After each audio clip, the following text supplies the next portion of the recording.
Chapter 63, The Journey.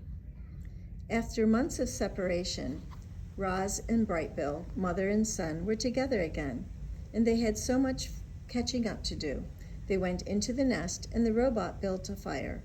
Then the goose gazed into the flames and told the story of his winter. This is what he said. We spent the whole first day of our migration flying over the ocean. It seemed like the ocean would go on forever, but just when the flock was getting tired, Longneck pointed to some tiny islands on the horizon. We flew down to one of the islands and ate dune grass and rested our wings. After a few days of hopping from island to island, we reached the mainland and continued over fields and forest. And then the snow began to fall. I'd never seen snow before, and at first I thought it was beautiful, but it just kept coming. The others explained that the snow was early, that we were never supposed to see it, but there it was, piling up around us as we tried to sleep at night. Longneck worried that the weakest geese wouldn't survive, and he was right. We lost old Widefoot to that very first snowstorm. We tried to fly around the snowy weather, but we got completely lost, and the weather became even worse. Lakes and ponds and rivers began freezing over. We couldn't find food or water, so we ate snow, and that only made us colder. We had trouble cleaning ourselves, and our feathers became dirty and heavy. The flock was in bad shape, but Longneck kept us moving. We are geese, he squawked, and geese keep going.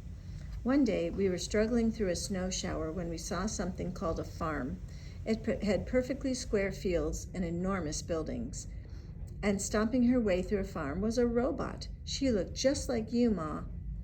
Longneck sent me over to speak to the robot, but I couldn't understand anything she said, so I just followed her through the farm and around a corner, and then I saw something I never expected. Plants. Bright, colorful plants.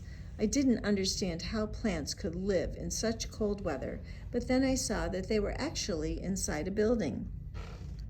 I learned later that the building was called a greenhouse, and it had clear walls made of something called glass. The robot pressed a button on the wall, and a door slid open and warm air came rushing out. I hadn't felt warmth in so long that I just had to follow her inside. Ma, it was like summer in there. The air was warm and sweet and sticky, and there were rows and rows of different plants. The robot didn't pay any attention to me, so I wandered around the greenhouse, nibbling on leaves and drinking from puddles. Then I heard a scratchy voice behind me. If I were younger, I would have killed you by now. I spun around, and there was an old cat. She walked on stiff legs, and her fur was gray and clumpy. The cat's name was Snooks, and she didn't seem very nice. But then she saw the other geese out in the cold with their faces pressed against the glass, and she told me how to open the door. You can rest here, said Snooks, as the flock hurried in, but stay out of sight. The humans aren't as friendly as me. None of us knew what humans were, but we didn't care. We were just happy to be out of the cold. Loudwing was so happy she cried. The flock drank and ate and bathed and slept and stayed out of the way. Snooks showed us where to leave our droppings so they wouldn't be noticed. And for a few days, the greenhouse was our home. Once or twice a day, the robot would go outside and return with a box or a bag, but most of the time she stayed inside and quietly worked on the plants. There was a barn that I just had to explore. It was filled with animals and machines and piles of straw and two robots. One robot was fixing a broken door when I walked in. She was using a loud spinning tool called a saw. She pushed the saw through a long piece of wood and dust shot out into the air. Everything was going smoothly until the saw suddenly lurched forward and sliced right through 3 of the robot's fingers. But she was fine. A minute later, there was a thwip sound as she popped on a new hand. Then she went right back to using the saw again. The other robot worked with the animals, chickens, sheep, pigs, and cows. They were all in cages. The chickens kept asking me how I'd gotten out of my cage. I was explaining that I'd never even had a cage when I heard panicked squawks coming from the greenhouse. I ran back and found that a human had discovered the flock. We didn't know what he was saying, but he looked really angry. Longneck tried to defend us. He got in front and spread his wings and honked, but the human wasn't afraid. He pulled out a shiny stick and pointed it right at Longneck. Snooks hissed, "Look out, he's got a rifle." Suddenly a bright beam of light shot out from the rifle, and Longneck slumped to the floor. He was dead, Ma. The flock was so scared. We fluttered around and honked and knocked over the plants. But the human kept moving toward us, pointing his rifle.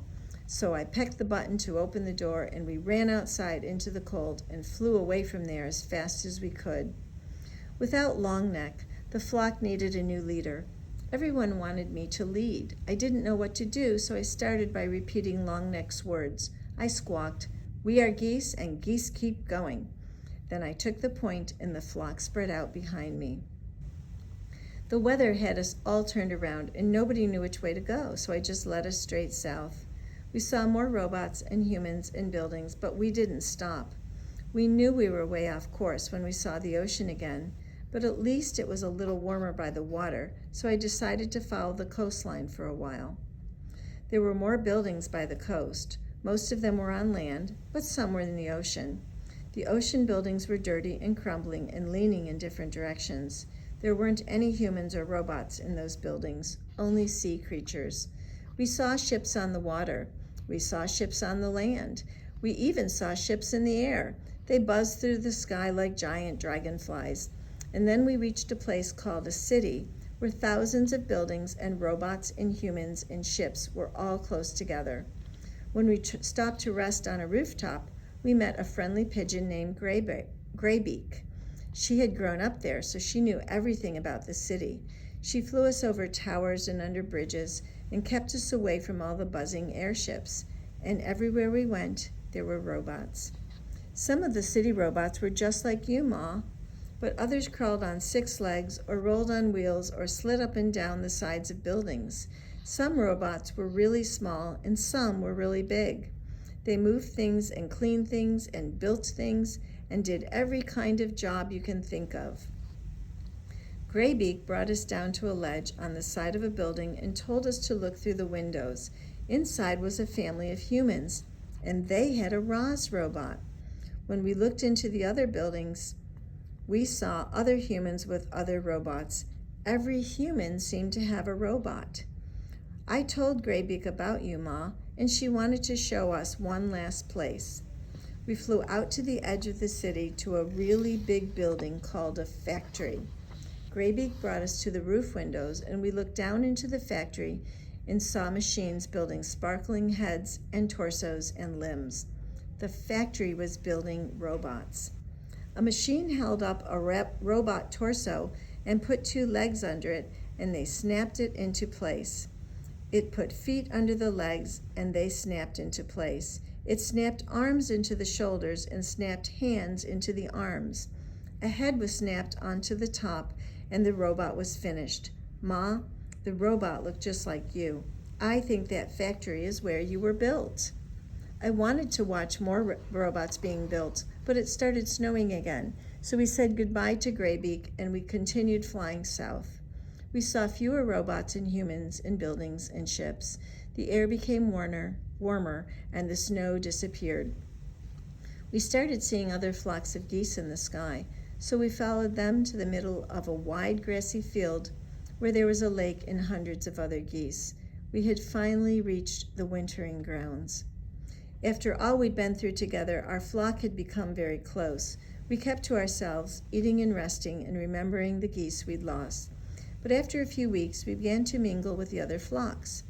We met geese from all over the world, and they told us about their homes and their migrations and their troubles with the winter weather. Every flock had lost geese on the way there. A few flocks didn't make it at all. Before we knew it, the early spring flowers were poking up, and it was time to fly home. We followed the usual migration route north. We flew over fields and forests and hills, but we didn't see any signs of humans or robots. And that was fine with us. Eventually, we reached the ocean, and then our island, and then our pond. And then I saw you. Chapter 64, The Special Robot. After Bright Bill told the story of his winter, he and his mother sat in silence and thought. They thought about poor Longneck and the human who had killed him. They thought about farms and cities and factories. They thought about Roz and where she truly belonged. Then, after a while, Roz told Bright Bill her own winter story.